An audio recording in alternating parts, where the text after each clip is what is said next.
Hello there, welcome back to the channel. This is Netherworld Empire, and one of the most underrated things about any show, one of its defining things, is a good villain. Now, this is something some shows fall down on, but you really think about it. How good is Aladdin without Jafar? Carl Reese is just a soldier without the Terminator. Without the villain, who's the hero? What are they? How good are they if they're untested? Yeah, they can still be a good person, but are they really a hero? One of the shows that one of the universes that has maybe the best rogues galleries of science fiction villains is Stargate.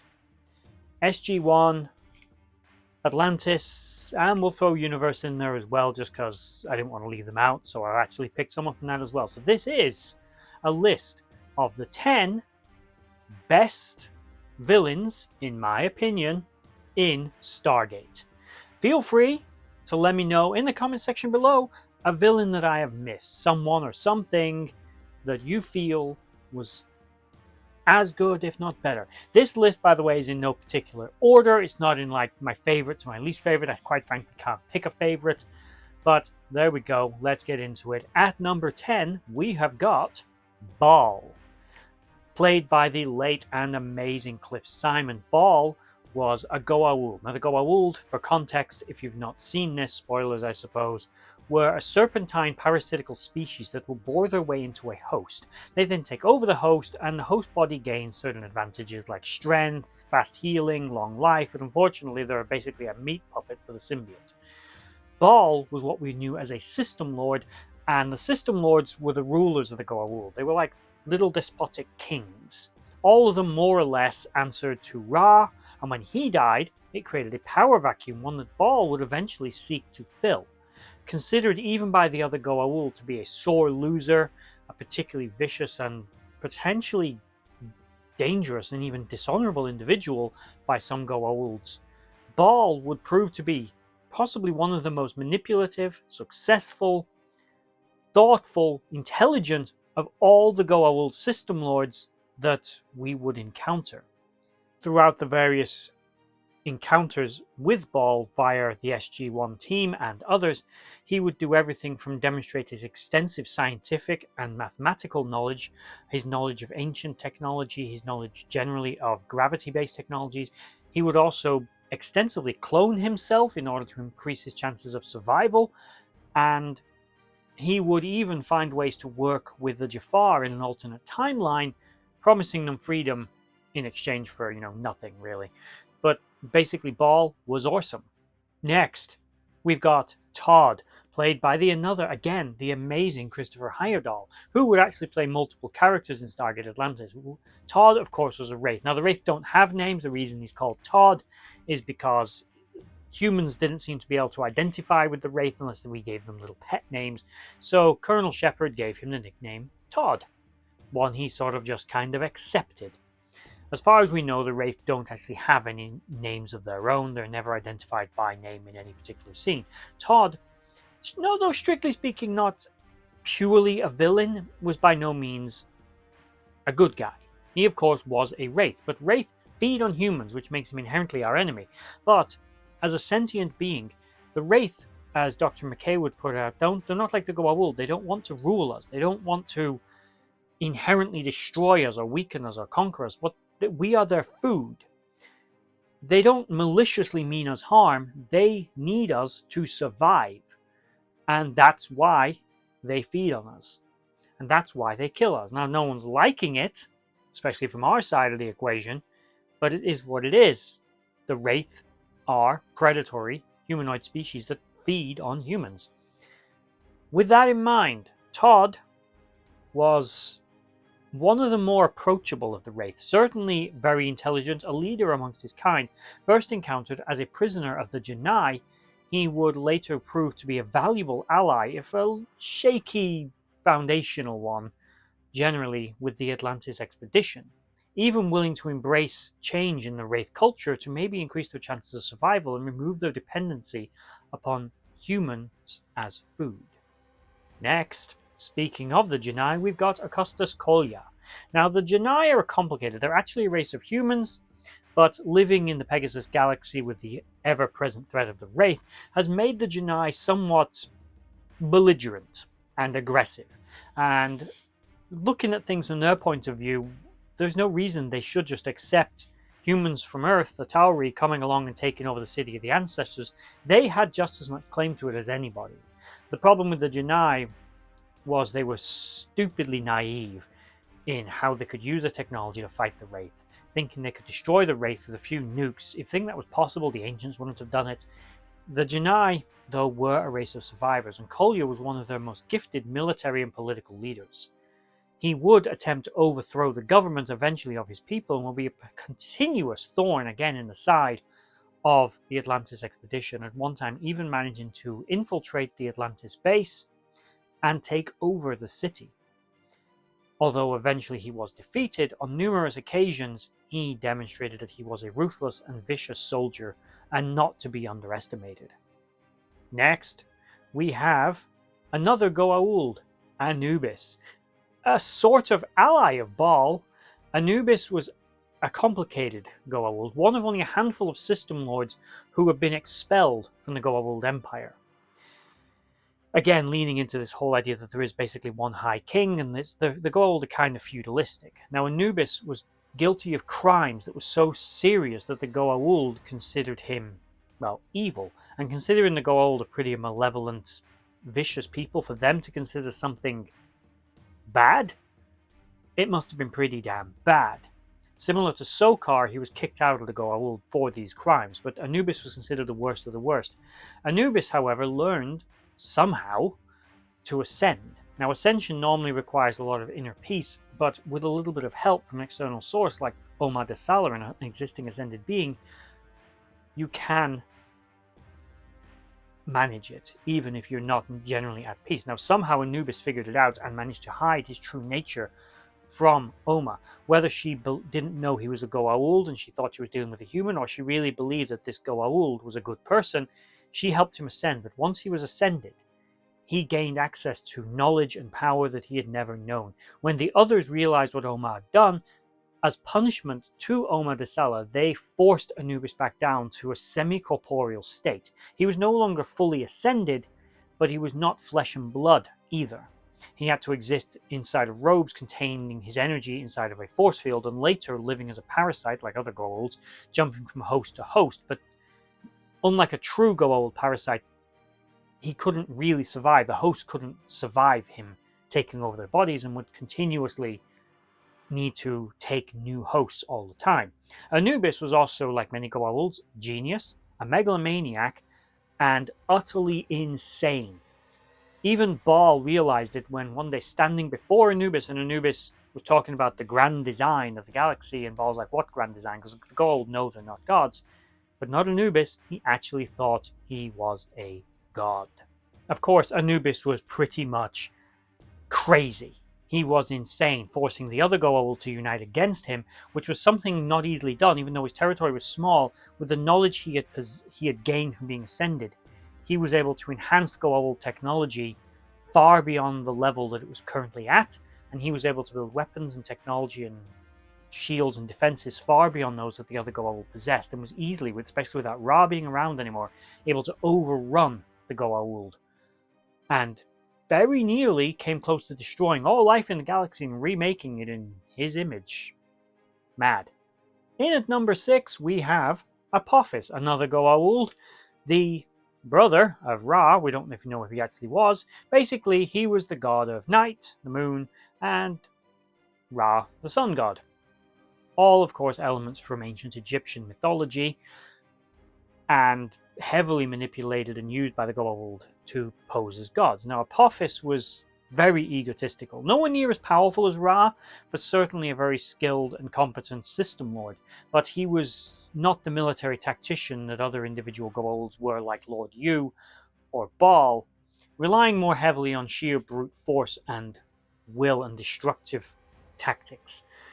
Apophis, in the very early days of the first exploration through the Stargate, was one of the main Goa'uld system lords that the SG teams would keep encountering. He was making a play for power. He was certainly stronger than many of the other Goa'ulds, but when it was believed he was killed, he did actually get killed, he died, but was revived by the System Lord in exile, Sokar, sent down to the planet of Natu, and eventually overthrew Sokar, took over his forces, and used them to nearly take over the Goa'uld Empire.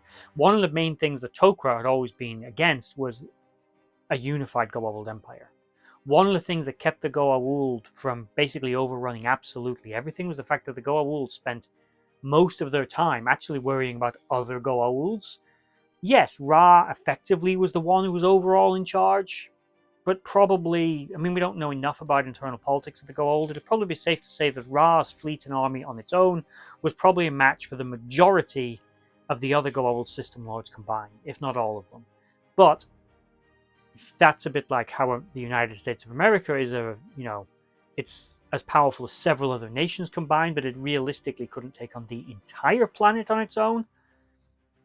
But the entire planet would think twice about actually going to war with it. So that's probably what kind of like it was like with the Goa'uld. Yeah, Ra was kind of the one in charge. He was stronger than everyone else. He was the big boy in the block, but he was by no means so overwhelmingly powerful. He truly dominated the other system lords. And this was partly due to the Tok'ra keeping them fighting amongst themselves, and Apophis taking charge would have been an absolute disaster for, well, everybody, probably even the Goa'uld. Next, we have Adria.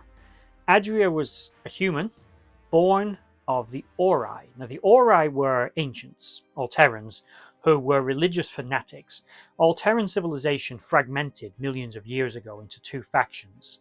We don't know clearly how much contact there was between these two states because they both had Stargates, and there's a lot of overlapping technology that seems to have been invented after the separation, but let's just go with a simple explanation of these were religious fanatics and the Alterrans were an atheist group, effectively. But the Ori were they weren't just religious, as I said, they were fanatical. They wanted to use their religion to control others, to use it as a weapon and a tool of power. And as a result of this, them and their teachings, origin was rejected by the others. But when they all ascended, they became the closest thing, as one Goa'uld would put it, to literal gods that the universe has ever really seen. And he wanted on board with them. But because of the other ascended beings, they couldn't just come into the Milky Way galaxy effectively. So they found a back door. They created Adria. She was an Ori reborn in human form, or more accurately, a human baby born with the pooled collective knowledge put into her, created to lead the armies and make sure that all the humans that they ruled stayed in line while invading a galaxy they didn't currently have control over. Adria was formidably intelligent, highly skilled at war, fanatical about her beliefs. Of course, like all the Ori, she knew she wasn't a god even after she ascended, but like the Goa'uld, didn't care because that was how she derived power from her followers, by their sheer belief. It was one of the big differences between the Ori and the Alterrans. Now, although the Ori would eventually be destroyed and she would be the only one left, it made her all-powerful, the most powerful ascended being on her own that had ever existed. She would eventually be defeated, but it did take the intervention of other ascended beings in order to actually stand toe-to-toe with her, because realistically, no corporeal life form can stand against an ascended being and actually hope to win. It simply can't happen. But Adria was a formidable opponent, although at one time she was taken over by a Baal clone and became a Goa'uld, just briefly. She was also played by the stunning and beautiful Marina Baccarin, who is more popularly known from Firefly fame, as well as being Deadpool's girlfriend. So, another person in the Marvel universe came from Stargate. Next, we have Replicator Carter. Now, Replicator Carter is a bit complicated, but in brief, the replicators evolved to become human form. How they did this is a little wonky. There may or may not have been some connection to the Azuran replicators that lived in the Pegasus galaxy, or it could simply be the absorbed technology that was of ancient origin, maybe from the Asgard, that contained the knowledge of how to create human form replicators. Now, this was actually done to model themselves after their mechanical creator, Reese, who was created by an unknown human scientist on an unknown human world in the Milky Way. She was created as an android she was defective. She created the replicators as toys, lost control of them, and they destroyed the civilization. The replicators kind of forgot she existed. Eventually, she was rediscovered, and with her discovery, they decided to honor her by creating replicators in a human form. These replicators, although had the same abilities as the ones in Pegasus, it's reasonable to assume that the technology was the same, but how exactly they derived it is unknown. Carter was created by one of these human form replicators who was created to most closely mimic Reese having emotions. But being unstable, he fell in love in a very twisted kind of way with the real life Samantha Carter, and he created a replicator clone of her, which then turned on him, destroyed him, took over the replicators, and waged a war of conquest, which is something the replicators had never done before. They were just lacking that little human element. She did do one good thing, though, if you want to call Replicator Carter actually female. She wiped out most of the Goa'uld system lords. So there was that. Go her. Fantastic. On the other hand, she was also out for wiping out or controlling everything else, so less go her. But, one good thing. Next, we have another Wraith. We have Michael Kenmore. Michael was an experiment done on a Wraith, probably a Wraith scientist, although again we don't know, where they turned him from a Wraith into a human, because if you don't know, the Wraith are actually distant cousins of humans. Complicated, doesn't matter. But they found a way to remove the genetic elements that aren't human and leave just the human. And this, although was unsuccessful, it left him in a hybrid state, as his genetics tried to reassert themselves to turn him back into a Wraith. He eventually would lead an army of so-called hybrids who were humans, I think, mostly. I don't believe he ever did this to a Wraith, where he would make them more like him and use them to fight against the other Wraith. But in doing so, he was trying to create an Stellar Empire. Michael, again, major thorn in the side of the Atlantis expeditions, with his knowledge of both Atlantis, the people, the ancients, and the Wraith, as well as the humans of the galaxy, made him an extremely dangerous opponent. Next is a little bit of a cheat, because there's no one character I could pick out, but I wanted to use the Ashen as another race of human villains who are very technologically sophisticated, but there's no one Ashen. So we'll say Mollum. There was Mollum. That's all we've got to say. Mollum was a scientist. The Ashen were a technologically sophisticated race of humans who were known for their patience. They were very long-lived, and they conquered other worlds using patience and subterfuge. First encountered on a world that they'd already subjugated, they'd decreased the population and then turned the planet into a gigantic agricultural factory. And they did this in a way that was like non-invasive. They decreased the population by simply not killing people, but by sterilizing them so the fewer were born. Eventually, the population was manageable, but then they tend to all their needs: food, medicine, their lives. They never want for anything, but they are second-class citizens to the Ashen. Now, it's better than being a slave to the Goa'uld, I suppose, but a slave is still a slave, unfortunately, and the Ashen on that level were no better than the Goa'uld. They were, however, technologically more sophisticated than them and didn't consider the Goa'uld to be a major threat. In fact, in an alternate timeline, they even helped to defeat the Goa'uld, but would simply be going on to replace them given enough time. Their race literally managed to weaponize patience. They, again in that same alternate timeline, had begun a sterilization program on Earth, which was originally intended to work with humans to only decrease Earth's population by about 10%, but it was learned it was going to decrease it by more like 90% or some figure to that effect, which would allow the Ashen to directly rule Earth, turn it into an agricultural planet. They were going to turn Jupiter into another sun so that they would increase the amount of sunlight, make Earth warmer, so it would be more useful for agricultural land. The science there is a little questionable, but let's go with it. The Ashen were definitely very advanced, very sophisticated, and had very advanced technology, but although they were willing to share this technology with the races that they conquer, it was only on the level of you'll have access to it for medical purposes and things, but you won't necessarily understand it. I highly doubt that they ever fully integrated anyone from Earth or any other planet that they would annex as a full-blown citizen of the Ashen. However, again, choice between that and the Goa'uld, I am going with Team Ashen. The last villain I wanted to throw in here, I was going to use, I had a few other options because Stargate has an amazing rogue gallery, but I didn't want to leave Stargate Universe out. But Stargate Universe really lacked a really good villain, I felt. I mean, a really good one. It had a few, but a good one. So we're going with the drones. So it's not again, it's not a person, but the drones were known to have destroyed a human civilization, or at least tried to, in the form of the Novus people, and they would attack the Destiny routinely. The drones were built by an unknown alien race. They would attack any technology that was not their own, homing in on its power source, and they would just keep attacking. There was no logic or rationale behind it. Maybe they were a leftover weapon from some long forgotten war that were designed to attack something specific, but just left out there to just obliterate everything in their path, which they then did. They would attack literally any advanced technology that they encountered.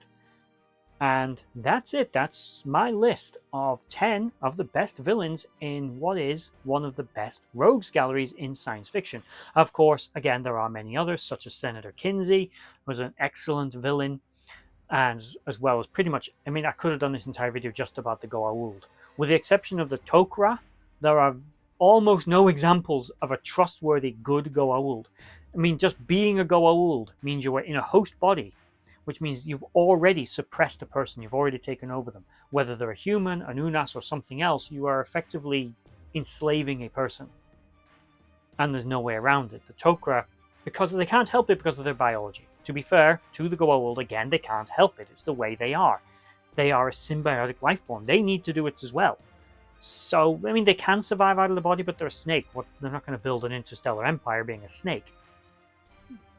I'm not excusing it, but I'm saying even though we did encounter a few Goa'ulds who proved to be not terrible people, they certainly would never be trustworthy or good, except for the Tok'ra, who were biologically the same species but were another faction of them that was against the militarism of the greater Goa'uld Empire. But again, I could have done this entire video just on the Goa'ulds. Nirti, Harrower, Camulus, I mean, you name it, you just keep going, right? So I didn't, and I wanted to throw one in from Stargate Universe and the drones. But that is the list. If you have any suggestions of your own, please, I want to hear them in the comment section down below. Or if you think I'm completely wrong and there's a science fiction franchise with even better villains, and I'm going to hear Warhammer at some point, aren't I? Put it in the comment section down below. Maybe we'll do a video on that as well, because why not? It's all good. If you made it all to this video, though, I thank you for watching, and bye-bye.